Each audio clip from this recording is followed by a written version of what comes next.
Hello and welcome back to Headspace. I'm Charisma and today I'm here with Larissa, who is one of our youth reference group members. Welcome, Larissa. Thank you. So Larissa, can you tell us a little bit about yourself and what got you involved in the youth reference group? Yeah, so my name's Larissa. I'm 24. I am studying a Bachelor of Social Work. I decided to join the youth reference program, the youth reference group, because of experience that I have had with family and friends in the past with mental health, and I feel as though it's a very important cause within our community to reach out and have that involvement of young people. We're so lucky to have you. Thank you so much for joining the YRG. Can you tell us a bit about how the COVID-19 situation has impacted your life, your routines, and what your experience has been?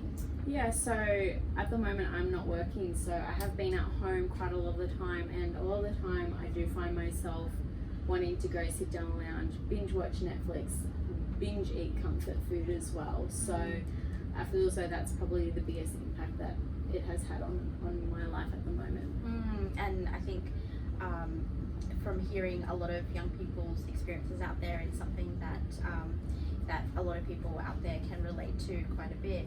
You mentioned that your kind of go-to strategy at the moment has been around kind of comfort food and binge eating. Can you tell us a bit more about that?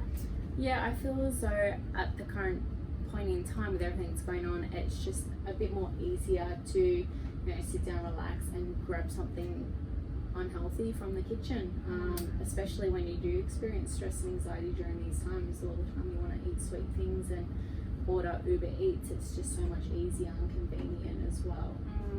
I noticed that you were talking about sort of things being easy and convenient, and it's definitely when you're feeling stressed out, when you're not feeling very motivated, it definitely feels like a better option just to sort of go to the comfort foods.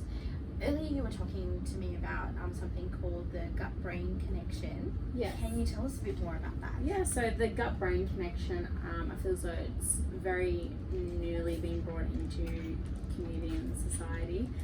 So the gut-brain connection refers to the nerve cables that link the brain to the gut, and the information that processes between the two. The gut also contains 95% of the body's serotonin as well, so that plays a major part in the gut-brain connection. Well, we know that serotonin has a really big role in our mental health and well-being. How exactly does it influence the gut-brain connection, and what role does it have to play? So serotonin does affect one's mood, anxiety, stress, but if you've ever experienced stress or anxiety or even fear or anger, a lot of the time you will feel it in your gut. And it's the same for when you're feeling nervous, or even when you're falling in love and you do get those butterflies in your stomach as well.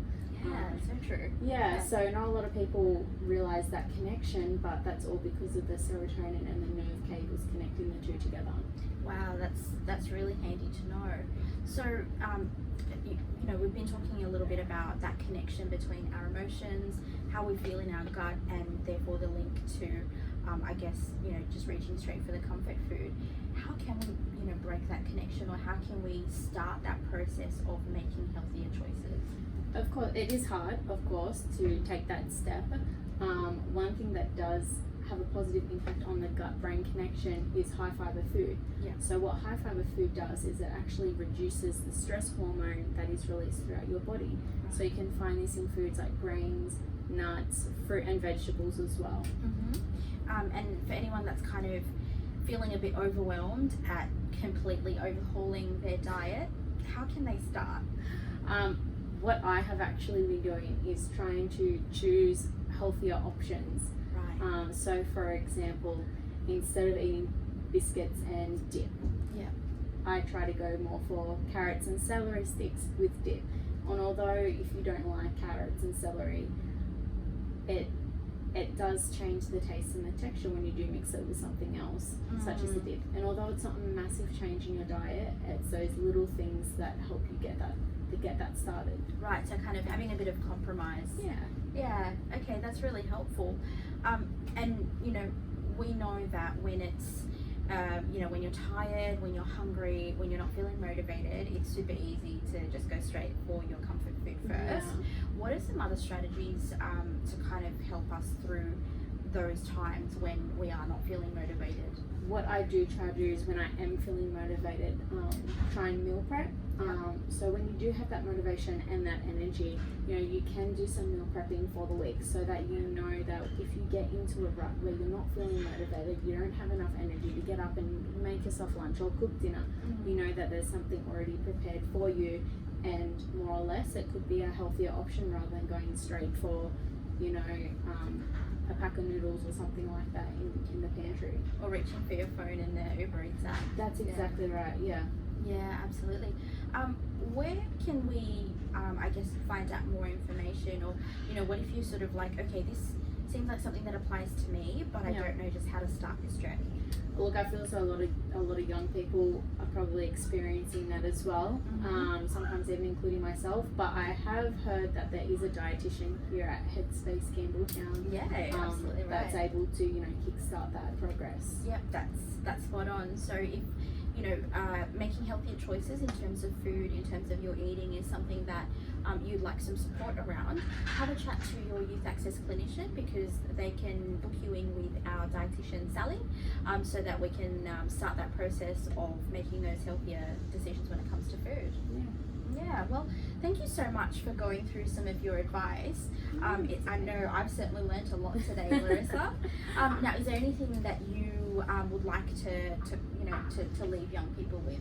Look, I think it's very important to remember that healthy eating doesn't have to feel like a chore. I know a lot of the time I'm feeling like I'm eating healthy only because I have to, because I need to. So my last advice is get creative, have fun. Use, you know, time in isolation to research different recipes and incorporate new things into your diet. If you don't like those, then change it up, try something else. It doesn't have to be a chore. Get creative and you can have fun with it. Cool. So go on a journey with your food. A whole new world.